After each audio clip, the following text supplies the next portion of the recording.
David Gregory needs a psych evaluation, at least according to his employers. Meet the Press is trying to figure out what's wrong with their host, who is now in, I think, 3rd place in the ratings. With Meet the Press. Meet the Press was once the behemoth under Tim Russert. It couldn't be beat. And now it's under David Gregory, a human muppet who needs a psych evaluation.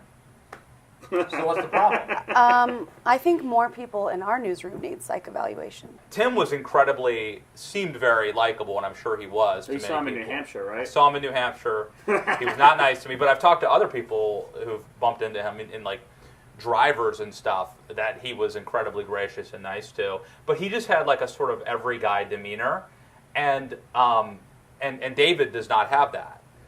What made me think that David Gregory is probably completely insane is apparently he's really into his hair.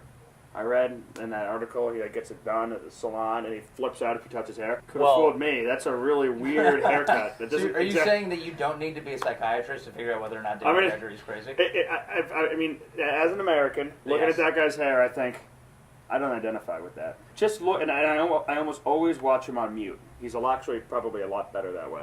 Mm-hmm. But just from that haircut, he strikes me as the kind of guy that drinks his beer with his pinky out and throws his glass at servants who disobey him. You know, I think like Russert was probably more of like an everyman. I mean, He was the son of a garbage, a trash collector or something in Buffalo. So it's hard to tell what sort of physical attributes can make. Or even background can make somebody act a certain way on TV. I don't know if it's his appearance that's so off-putting, or the way he carries himself specifically.